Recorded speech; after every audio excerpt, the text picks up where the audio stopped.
Alléluia. Alléluia. Dieu est bon. Aujourd'hui, nous sommes au jour de la Pentecôte. Nous sommes ici pour nous rappeler l'événement glorieux qui s'était passé sur la chambre haute. Dans la chambre haute, le jour où les apôtres s'étaient réunis dans l'attente de la venue du Saint-Esprit. Jésus leur a dit dans Acte 1, le verset 8, que vous recevrez une puissance, le Saint-Esprit survenant sur vous, et vous serez mes témoins à Jérusalem, en Judée, en Samarie et à toutes les extrémités de la terre.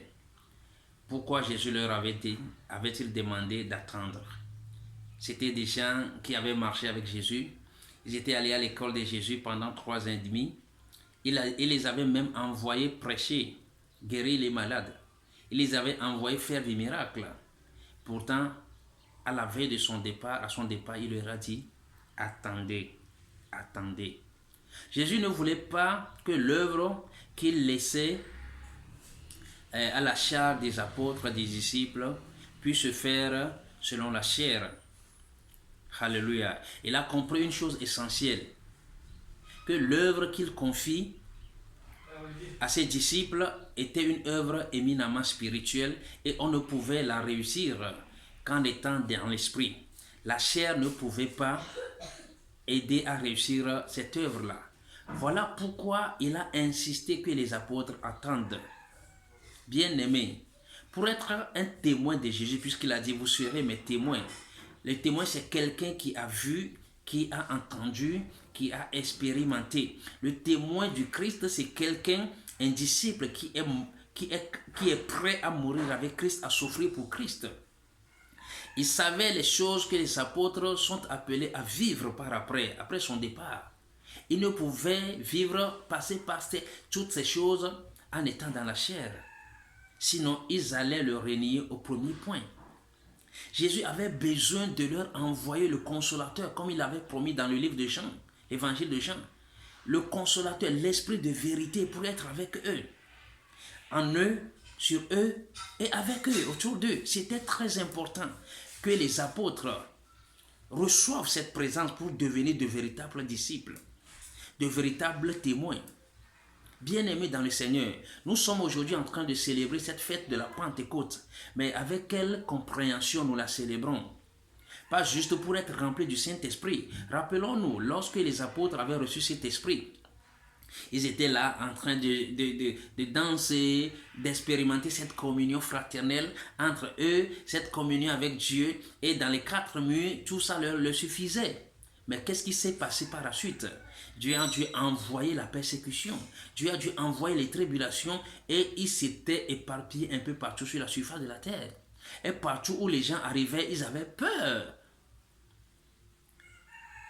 de se faire prendre. Pourtant, l'esprit qui était en eux les amenait à ouvrir la bouche, les amenait à témoigner de Jésus, qu'il le veuille ou pas. Lorsqu'on est rempli de cet esprit, on témoigne forcément de Jésus, quel que soit le prix à payer.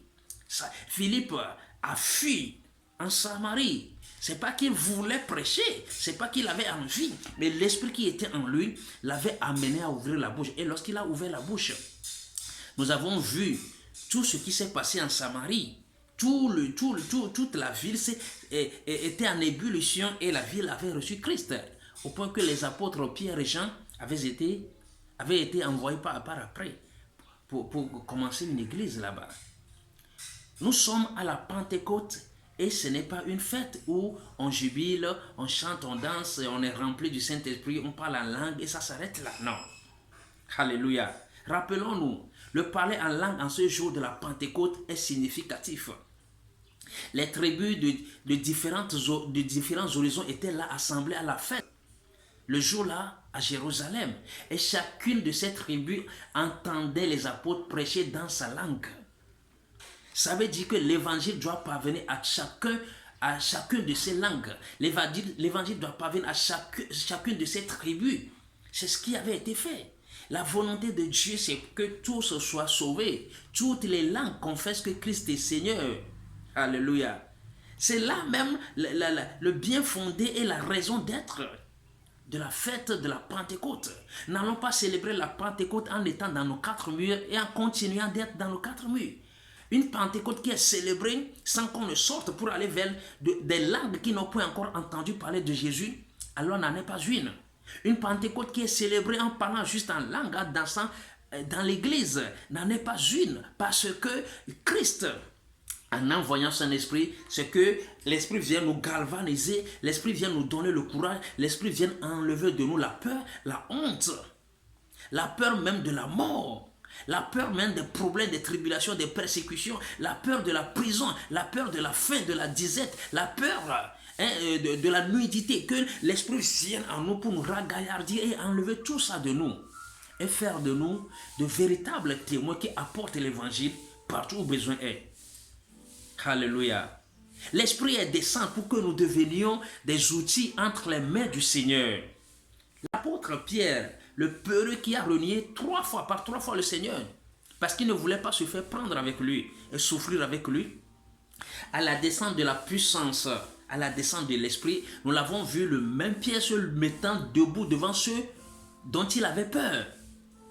Et il leur a dit toutes les vérités en se fondant sur les Écritures. Le Jésus, le Christ que vous avez tué, que vous avez crucifié, c'est en son nom que nous sommes venus prêcher le salut pour les âmes. Alléluia. Et nous avons vu le grand nombre de personnes qui s'étaient converties le jour de la Pentecôte. Alléluia. Donc nous recevons des outils spirituels.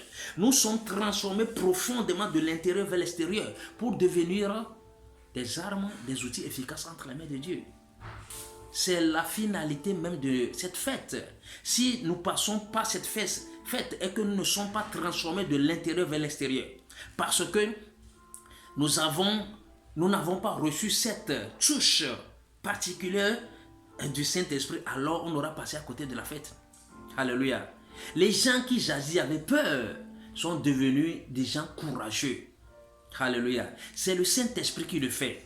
Il donne à la fois son courage, sa sagesse et tous les outils spirituels que nous avons besoin, dont nous avons besoin pour avancer dans l'œuvre que le Seigneur nous a laissée. Alléluia.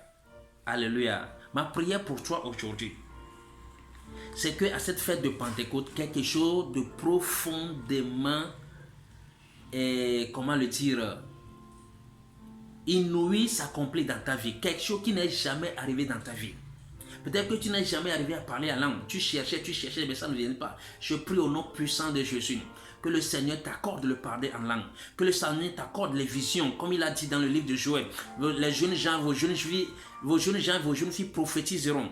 Vos vieillards auront des visions. Je prie au nom puissant de Jésus que la main de Dieu te touche. Que l'action du Saint-Esprit t'environne et t'enveloppe totalement au point que tu sois transformé depuis le cœur, depuis l'intérieur vers l'extérieur, que tes yeux s'ouvrent, que ta bouche soit libérée, ta langue soit déliée pour que tu commences par prophétiser, que la vision que le Seigneur a promis, que les vieillards auront des visions, que tu reçoives cette vision au nom puissant de Jésus, que en ce moment la puissance qui est tombée sur les apôtres, et ils ont été transformés en des témoins efficaces et glorieux pour le Seigneur, que cette puissance te touche maintenant au nom puissant de Jésus.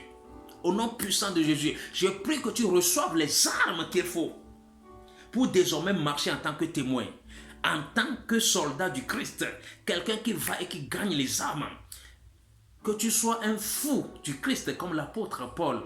Même lorsqu'on le jetait en prison, il convertissait tous ceux qui étaient autour de lui. Alléluia. Alléluia. Je prie que le Seigneur fasse de toi, au travers de la descente du Saint-Esprit, un homme spirituel, une femme spirituelle, surnaturelle, je vais dire. Que tu n'aies plus à marcher selon la chair. Que tu n'aies plus, que le surnaturel devienne ton ordinaire à partir d'aujourd'hui. Reçois le Saint-Esprit, reçois sa plénitude, reçois sa visitation. Nous ne le voulons pas juste à la cheville, pas juste au genou, pas juste à la hanche, pas juste au cou, mais nous voulons être totalement imprégnés, nager dedans. Nous voulons nager en toi, Esprit de Dieu. Alors libère-toi dans nos cœurs, libère-toi dans nos vies maintenant. Environ-nous totalement afin que nous puissions te laisser contrôle et que ce soit toi qui conduises. Au nom puissant de Jésus, je prie Seigneur une visitation particulière, spéciale dans la vie d'un homme, d'une femme, dans la vie d'un jeune gens, dans la vie d'un enfant, dans la vie d'un vieillard maintenant.